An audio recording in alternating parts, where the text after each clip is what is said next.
So I'm asking the chat, and I'm asking you guys in the chat, do you feel that after 3 Brad Holmes drafts, okay, 21, 22, 23, and the trading of TJ Hawkinson, along with trading Matthew Stafford for Jared Goff. Now, mind you, our picks for Jared Goff or for Matthew Stafford is really what Jameson Williams. Zay says he's going to, even if we end the year with 1 win, he's on the hot seat going into next year. So, Zay, you're talking about this year. Caden says, how long does Dan Campbell stick around? I like him, but at what point do we say enough is enough?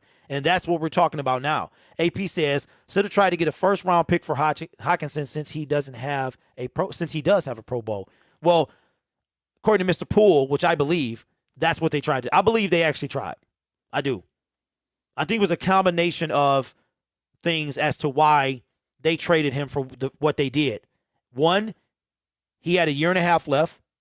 It would have been harder to move him next year. Like, you would have had to move him to a contender that thinks that he's the game changer. He's the difference maker. To draft him or to trade for him mid-season, right? Even if they did it off-season, you would have had to have a team that think they are a TJ Hawkinson away from being champions, right? Because let's be clear. Travis Kelce had just as big of an impact as Tyreek Hill with the Kansas City Chiefs. Tyreek was the long ball. Travis is the short ball, right? So I think it was a number of combinations. But the question that I'm asking the chat is, do you believe that year 3 is a make or break year for both Brad Holmes and Dan Campbell? Because remember now, the Fords had an extensive search. They hired Dan Campbell first, which is, in my opinion, dumb. That is stupid to me. Hire the GM who makes these type of moves, who is in charge of your roster, who only speaks in the offseason. Hire him first. You hire Dan Campbell first. You bring in Brad Holmes a few days later. They say that they share the same mind. Now you have Brad Holmes then trades Matthew Stafford away. He then drafts Ife Melifonwu, Levi Onwuzurike. The next year, he trades up for Jameson Williams. He takes Josh Pascal in the first round. Mid-year, he trades TJ Hawkinson, right? Now, let me remind you that the guy that y'all can't stand, Jared Goff, okay? Brad Holmes made this decision.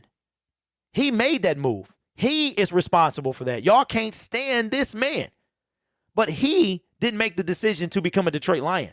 Brad Holmes brought him here. Him and his giant $41 million cap hit for 2021 and 2022. I understand that Brad Holmes is playing the long game, but when does the long game become the short game? Because I assure you that it is in the short game now. If Sheila Ford is, quote unquote, in touch with the fan base, we are in short game right now. Okay. David says, if Dan has the same record around this time next year, he has the Thanksgiving game to win or he's gone. Uncle Mike says, absolutely, let Brad hire his coach and draft his QB. Okay, Uncle Mike, let me ask you a question, bro. When do you make that move? Lion says, this trade might go south for us. We'll have to wait and see. Orlando says, I agree with Dan being gone. Nate says she got us in limbo. Brad Holmes has a mastermind plan. I don't know if it will work in his favor. The Lions could have at least $65 million in cap space next year. I did hear that, Zay. If they release Brockers, Goff, Harris, Vitae, and Raymond, that would put them in top 3 cap space in the league. Okay? So that means we're drafting a quarterback. We get a backup quarterback. Do we keep Nate Sudfeld? Do we go out and get a backup quarterback? As a matter of fact, let's see. Let's see. Because, Zay, believe it or not, man, I'm with you, bro. I'm with you. I know I'm hard. I go hard, but that's what I'm supposed to do.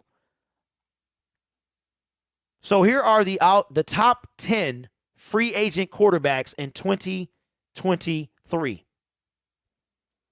Thomas J. Brady, Baker Mayfield, Sam Darnold, Jimmy Garoppolo, Teddy Bridgewater. The next 6 through 10, Daniel Jones, Case Keenum, Mason Rudolph, Jacoby Brissett, and Geno Smith round out the top 10. Honorable mention, 11 through 15, Flacco, Dalton, Mike White, C.J. Beathard, and Kyle Allen. Now you know who's right underneath them? Taylor Heinicke.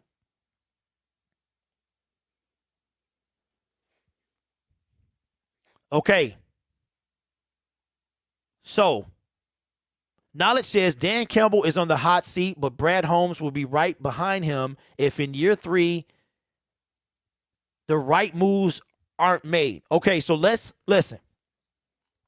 Let's not be on the fence here. Let's not be on the fence. I'm going to put y'all on the spot. It's a yes or no answer. Okay? If the Detroit Lions, let's throw something out there. You know what? I'm going to pick this number because it's been my favorite number of late since Jim Caldwell was fired. The Detroit Lions have not won 7 games in a season since they fired Jim Caldwell. They've won 6. They've won 3. They've won 5. They've won 3. And they've won 1.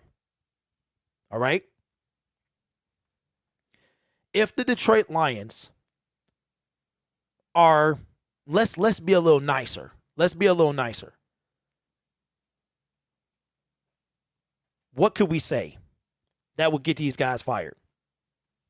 Do you think, no matter what happens with the Detroit Lions, from this point forward next year, meaning no matter what happens next year, do you think that Dan Campbell and Brad Holmes are now connected and should be fired together? Or do you think Dan Campbell gets the axe, but Brad Holmes does not?